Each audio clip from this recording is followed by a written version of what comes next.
Hola, hola, gracias por estar aquí otra vez. Gracias por volver, por darle play a este espacio y por escucharnos con el corazón abierto. Gracias también a quienes llegan por primera vez, a quienes no saben muy bien qué van a escuchar, pero se quedan. Este podcast existe por ustedes, por las historias que nos confían y por la forma tan respetuosa en que las reciben. Hoy queremos pedirles algo más, escuchar sin juzgar. Porque el episodio de hoy es más íntimo. No es ruidoso, no es explosivo. Es de esos que se sienten en el pecho. Y sí, vamos a hablar de infidelidad. Pero también de algo que casi nunca se dice en voz alta. La vulnerabilidad.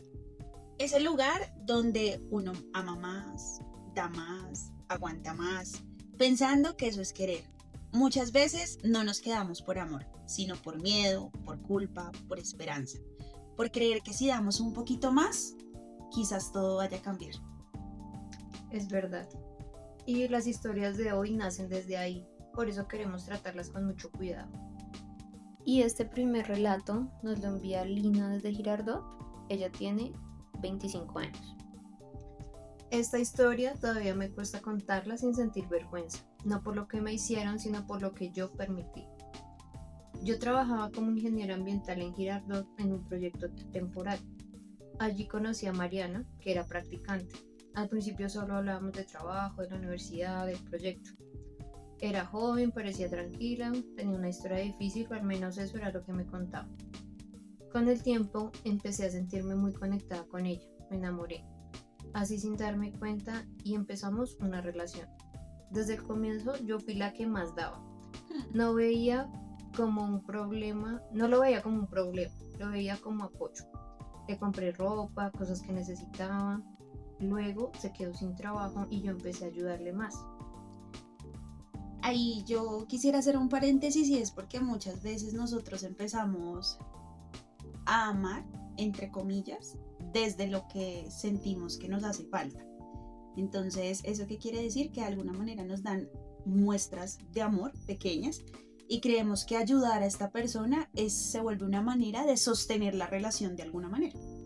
Entonces, o sea, el hecho de que ella le compre ropa, de que le ayude y demás, pues está sosteniendo esta relación de alguna manera. Sí, pues ahí no menciona que ella se lo estuviera pidiendo, ¿no? Sino como que ella por su propia iniciativa comenzó a tratar de... Como suplir sus necesidades. Sí, totalmente. Listo, continúa. Luego se quedó sin trabajo y yo empecé a ayudarle más. En algún punto decidí sacar un carro a crédito a mi nombre para que ella pudiera trabajar en Uber y generar ingresos. Es decir, que aquí ya estaba pensando en las dos.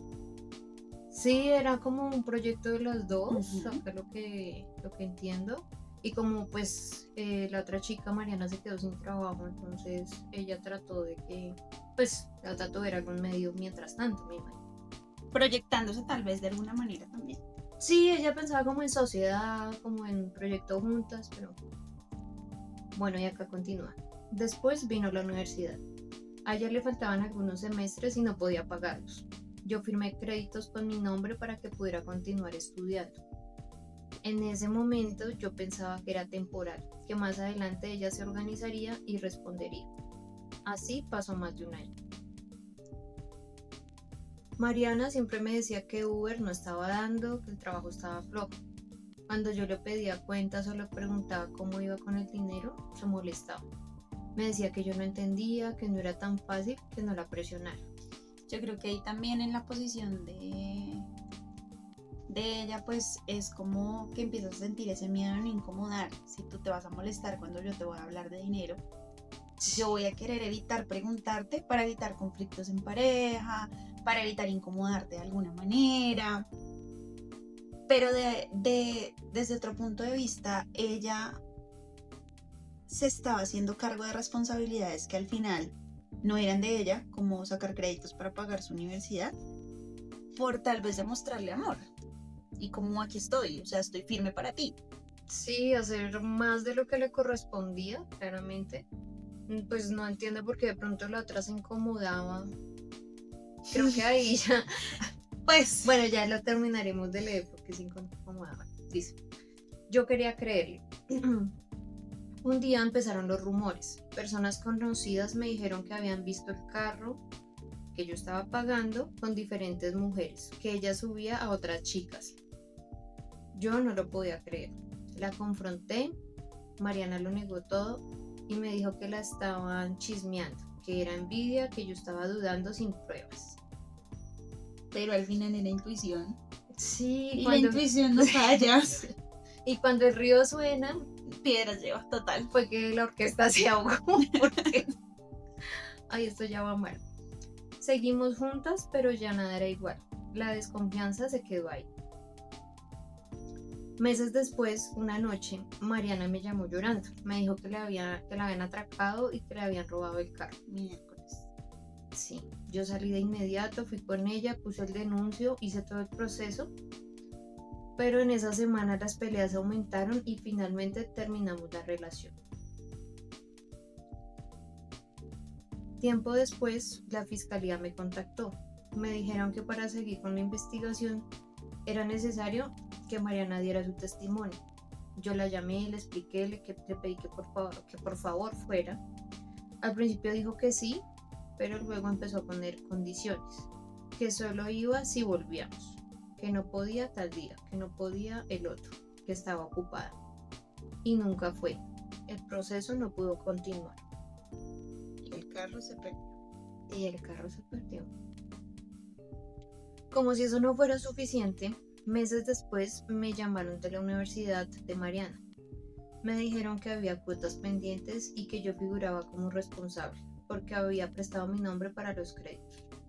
La volví a llamar, le pedí que respondiera, que al menos se hiciera cargo de eso, y la respuesta fue simple, de malas.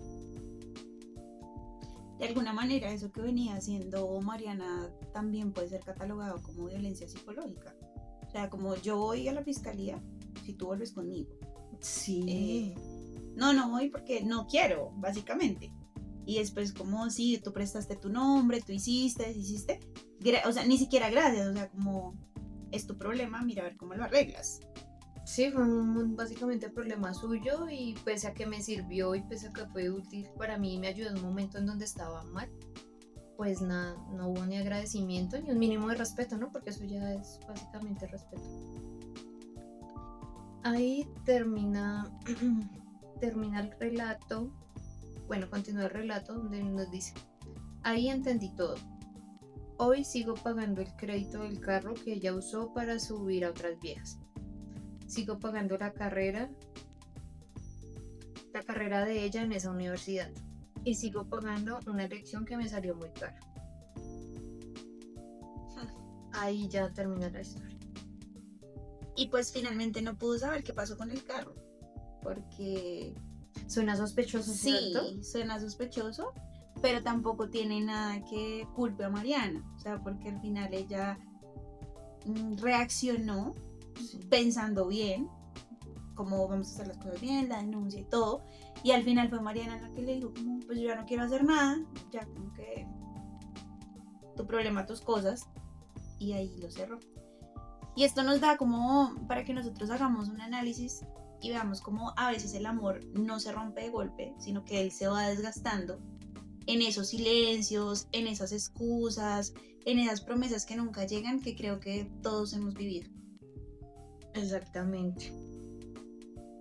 Y lo más duro de estas historias no es lo que el otro hace, es todo lo que uno aguanta pensando que está recibiendo algo de amor. Si esta historia te incomodó y en algún momento pensaste yo también he estado ahí, no estás sola. Muchas de nosotras hemos confundido amor con sacrificio. Y salir de ahí también es un acto de valentía. La siguiente historia ocurre en otro lugar, con otras decisiones, pero nace del mismo punto. La herida de la traición y lo que pasa cuando el dolor no se procesa, sino que explota.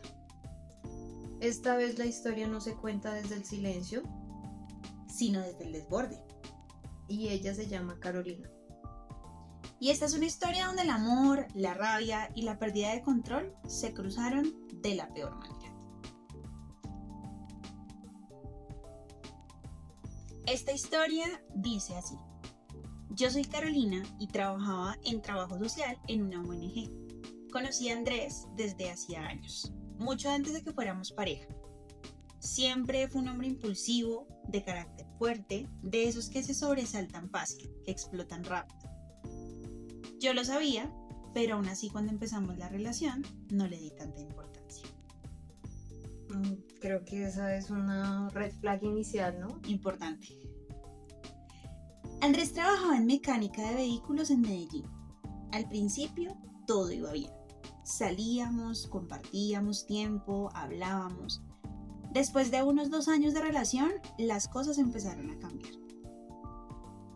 Él decía que se quedaba hasta tarde trabajando, que tenía mucho trabajo en el taller. Ya no salíamos tan seguido. Siempre estaba cansado, siempre ocupado. Algo había detrás. Sí, muy sospechoso. Yo creo que eso también podemos decir que es como una tendencia, de pronto algo que ya se puede empezar a discernir, ¿cierto? Que la otra persona está ocultando algo, si bien no puede ser un tercero, tal vez sí algo está ocultando. Te puedes empezar a alertar de alguna manera, como Sí. empezar a poner ese ojo ahí donde normalmente no lo ponías antes, Sí, en esos Y es que- pequeños detalles. el comportamiento, creo que el cuerpo habla por sí solo. Continuamos. A mí me parecía raro, porque Andrés siempre había sido muy simpático, muy presente y de un momento a otro era distante. Yo pasaba varios días de la semana en su apartamento. Veía las facturas, los recibos de la casa, servicios, administración. Yo estaba pendiente de ayudarle a pagarlos, de que todo estuviera al día. Normal, yo creo que era como responsable porque también pasaba tiempo ahí en la casa, ¿no? Quién sabe hasta qué punto, ¿no? Porque si yo soy visita no es mi responsabilidad. Si yo ya no soy visita, sino que ya me quedo de manera frecuente, podemos tener esa responsabilidad compartida. Sí, yo creo que de pronto lo hacía por eso, por la frecuencia con la que se quedaba en ese caso. Un día, revisando unos papeles, vi el extracto de una tarjeta de crédito. Había unos pagos a un sitio con un nombre en inglés que no me sonaba de nada. Me quedé mirando ese nombre varias veces. No entendía qué era. Me dio curiosidad y busqué en internet. Ahí me di cuenta. Era una empresa de servicios de acompañantes. Escorts. Pobrecita. ¡Qué difícil! Sí. Qué difícil que veas eso como en un extracto, o sea... Sí, como cualquier cosa, como ir a comprar el mercado, como algo más, un gasto más. Y qué delicado también porque eso tiene muchas consecuencias, respetando claramente este oficio, sí, pero los hombres o las mujeres que utilizan estos servicios de escorts o otro tipo de servicios están expuestos a muchas enfermedades. Y si él se está exponiendo, pues de alguna manera la está exponiendo a ella. Yo también, sí. Ok, me dio mucha ira, no hice nada en ese momento. Ese día Andrés no llegó a la casa. Yo, además, tenía que irme de viaje por trabajo. No pude confrontarlo. Me fui con eso atravesado, con la pelea ya armada en la cabeza y con la decisión tomada de terminarla. Cuando regresé del viaje, dejé las maletas en mi casa y me fui directo para donde Andrés. No le avisé, no lo llamé. Yo tenía llaves, tenía chip, podía entrar sin problema. O sea, si era una visita frecuente. Claro, ya tenía, sí, ahí ya despejó nuestras dudas. Llegué al edificio, saludé al celador y subí. Cuando iba llegando al piso del apartamento, vi a lo lejos una mujer saliendo del apartamento de Andrés. Salía apurada, vistiéndose, acomodándose la ropa mientras caminaba. Dios. Ahí perdí el control. Cualquiera. Creo que cualquiera pierde el control. Corrí hacia ella y la alcancé. La agarré del cabello y empecé a mechonearla. Andrés salió del apartamento tratando de separarnos, diciéndome que parara. Yo estaba fuera de mí. Gritaba, insultaba, decía de todo. No era para menos. Sí, creo que tenía toda la razón. Y también lleva mucho tiempo reprimiéndolo, ¿no? Claro, porque se enteró de eso y se fue de viaje. Sí. Ok. Subió el celador del edificio y ayudó a soltar a la mujer. Mientras me sostenían, yo seguía gritándoles a los dos. El celador le dijo a Andrés: si ve, don Andrés, yo lo llamé para evitar esto. Tras derecho el celador estaba manguala. Qué horrible. Eso me dio todavía más rabia, claro. Empecé a insultar también al celador, no me calmaba. El otro celador que estaba de turno llamó a la policía. Cuando llegaron, tuvieron que llevarme al CAI para que me calmara, o sea, tras del hecho. O sea, ella fue la que resultó en el CAI. No me dejaron detenida esa noche, afortunadamente. Pero sí estuve varias horas ahí hasta que logré tranquilizarme. Mi hermana llegó después a recogerme. Claro, yo creo que estaba fuera de sí. Y si 2, 3 hombres no pudieron calmarla, pues sí se las llevaron para el CAI. Después de eso no volví a hablar con Andrés. No quise volver a verlo. Así terminé esa relación. Bueno, Pues yo creo que ya los hechos se han hablado por sí mismos, ¿no? no, al final, creo que esto lo veíamos en el episodio anterior, pero es como nosotras mismas nos damos ese valor y ponemos un alto y nos vamos. Creo que también eso es muy importante. Y yo creo que de pronto a ella también le hacía falta como confrontarlo. Sí, tal vez se quedó como esa conversación en el aire. Y por eso digo no, porque ella en párrafos anteriores decía que ya había tomado la decisión de terminar con él cuando descubrió el tema del extracto de la tarjeta de crédito. Ok, sí, total. Bueno, en nuestra primera historia ella se quedó y se fue perdiendo poco a poco. En cambio, Carolina explotó y se perdió por un instante. son 2 historias distintas, pero si uno lo piensa bien tienen el mismo origen. La traición, el silencio que se aguanta demasiado o la rabia que se sale de control. Ninguna reacción nace de la nada. Todas yo creo que vienen desde la herida. Cuando nos tocan, eso es como cuando te dicen le echaron sal a la herida, Sí. tal cual. Y entenderlo no es justificarlo de ninguna manera, es empezar a sanar. Pues yo creo que también eso sucede porque ellas pues ya han hecho como su proceso y por eso también nos compartieron la historia, ¿no? Claro, igual si te das cuenta son muy puntuales las dos. O sea, como que seguramente detrás de esta historia pasaron 1000 cosas, identificaron muchas más red flags que dejaron pasar. Pero al final cada una terminó con una herida. Y gracias a ustedes por escucharnos hasta aquí. Si esta historia te movió algo, sensaron recordar esas decisiones propias que a veces tomamos de manera acelerada o de manera apresurada, gracias por quedarte, por escuchar, por darle espacio a estas historias y recuerda que este espacio también es para ti.